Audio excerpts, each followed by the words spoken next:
Hello, guapísimos. Guapísimos are very, very attractive people in Spanish. How are you? Today I'm talking about, where we are and the constant repetition of these cycles that we find ourselves in. I'll tell you all about it on the other side.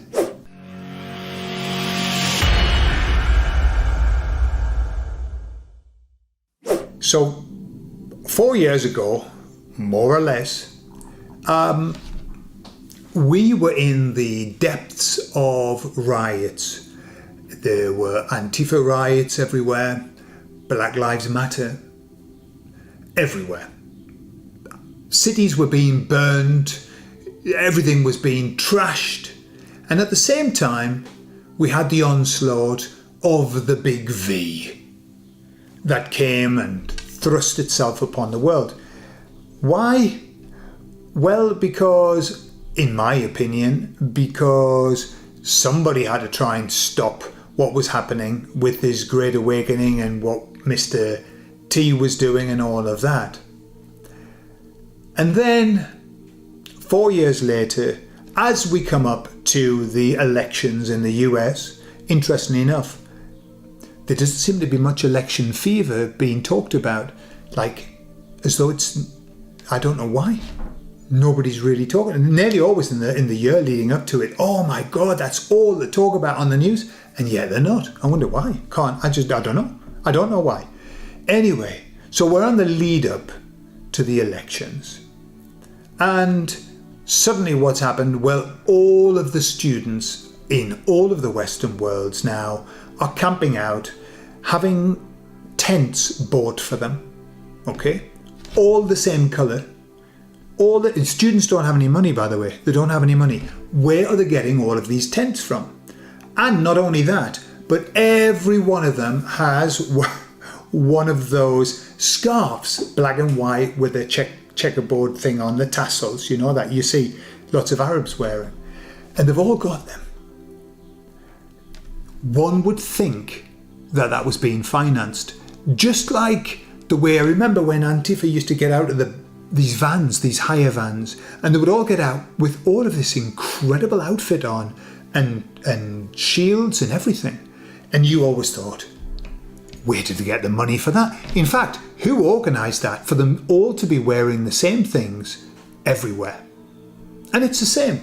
Who's organising these student protests and buying them the tents and buying them these scarves? Students haven't got any money. I know. Because I used to know a lot of students and they never had any money. They were always bumming beers. I didn't go to university when I was younger. I was working and they would always be bumming beers off me. Why? Because they had nout. And so we're in that cycle again. So off it goes, and it started in the US and it's moved to the UK and it's off in all the countries.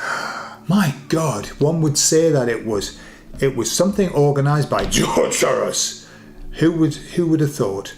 And at the same time, well, they're desperately trying to bring in a new. Yes, I saw something. What was it the other day? Something like a dog. No, a man contracted the bird flu from a dog. That's what I saw. A headline. And I was thinking, how does that work? Look, I know because we've had bats, haven't we? We've had bats. Have you noticed? Always blame the animals. Have you noticed that? Always blaming the animals. Now, that's because animals are bad, and we all should eat Bill Gates's fake meat. That's why. Let's anti-animal. Animals are bad. They keep farting. It's creating a hole in the ozone. No, that didn't work. The hole in the ozone thing. No, it's creating extreme levels of CO2 that plants thrive on, but it's bad. Okay? And so, the press are trying to start a new little doodah, a new little plan/demic. Okay? And it's like, oh, for God's sake, we had the monkey flu, the monkey pox, that was it, monkey pox, remember? And they were pushing that. Nah, didn't work. It was too quick. Now they're pushing the H 1N1. I'm saying it slowly so it doesn't get picked up. I think it's that, isn't it? I don't know. Who knows? Who knows? But they're pushing it. Like, oh, you know, and they're saying 1 in 4 people could die. That's 25%. Okay. Now I seem to remember at the beginning of the other one that those kind of numbers were bandied around as well. Yeah. And at the end, what was it? It was 1 person in 75,000 million, something like that. Okay. So all exciting stuff. So I was asking the emissaries about that, and I said, look, you know, I can see all these cycles, like, oh, for God's sake, you know, is it election time again? Have we got to have the riots again? Have we got to have another virus now? And they said they'll try anything. However, the climate is not right for them. And that's astrologically, it's not right, because I've heard the experts talking about it, and they're saying it's not right. There's nothing that will hold. It's not the right moment, nor will it be going forward. But they said that people are not in that place anymore. People are so pissed off. The emissaries didn't say that. I'm saying that. People are so pissed off now. Pissed off. That's the only expression that I can use that sums it up. People are pissed off everywhere. They're really sick. And the idea of having to go through another of those moments, well, it won't work. And the emissary said that. It won't wash.